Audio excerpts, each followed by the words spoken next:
Hi, video number 2 for today. Double trouble. I'm talking today, I just want to give a personal example of how some of this stuff plays out in our lives. So a lot of the time on this channel, both myself and Emily, talk about limiting beliefs. So these are subconscious beliefs that limit us without us even realising it, and how that plays out in our lives, what effect that has on what we want to achieve and who we want to be. I wanted to something came up for me recently, and I wanted to explain how these come up in my life and how I identify them, become aware of them, and then what I can do to change them. So in this particular example, the limiting belief that popped up in me is around competition.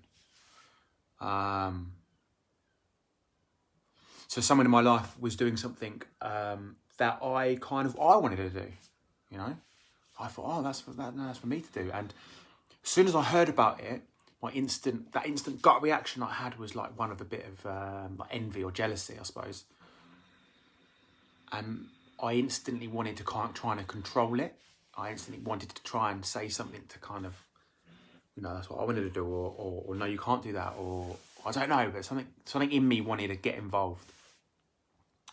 But where I've done a lot of this work, where I am present with what's going on within myself, where I practiced all the things we talk about, I was aware of it. I could see that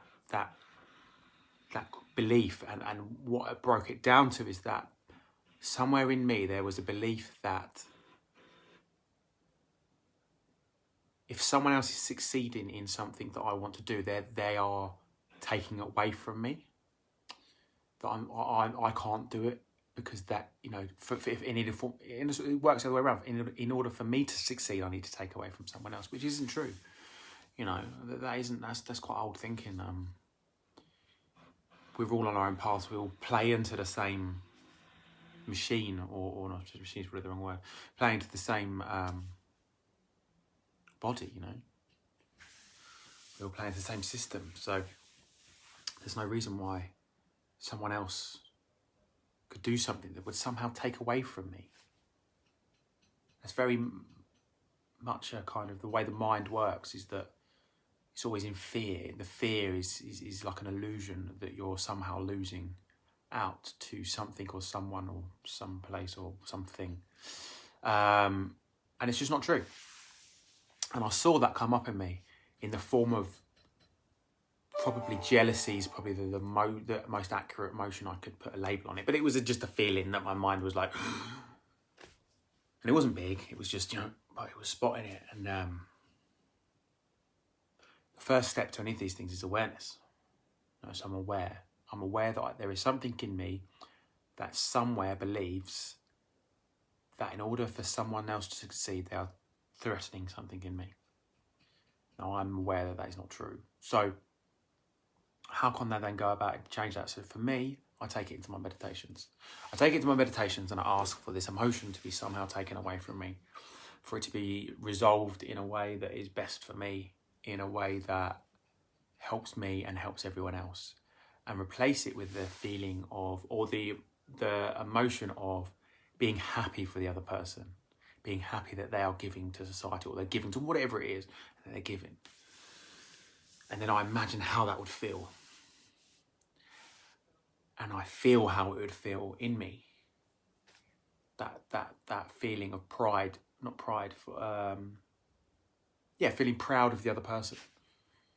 Feeling happy for them, rather than feeling envious. And so every time it comes up, that's what I practice. And it becomes a new habit. It's a different way of thinking. I think in a very positive manner towards it. And if it comes up in a negative way again, I instantly say to myself, change. I want to change that. I want to change it into something different. And then I go forwards with a new way of feeling and a new way of thinking. And then that, over time, will get integrated into my subconscious, and that will just be the way I feel. That will be my new pattern, my new belief.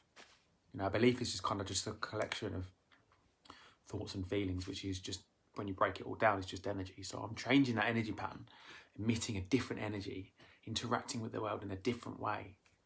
And little by little, we raise our consciousness, we raise our awareness of these things. So I just really wanted to give an example of how these things play out in my life, how these teachings can play out into those things. If anyone needs help with this stuff, drop us a message, an email, or whatever. All our contact details are on here. But yeah, I just wanted to give an example of how those limiting beliefs play out in my life still. And as they come up, how I have learned to deal with them and change them. And I hope it really helps someone. So yeah, have a lovely weekend, and I'll see you sometime or someplace, to be more physically accurate, I suppose. Cheers.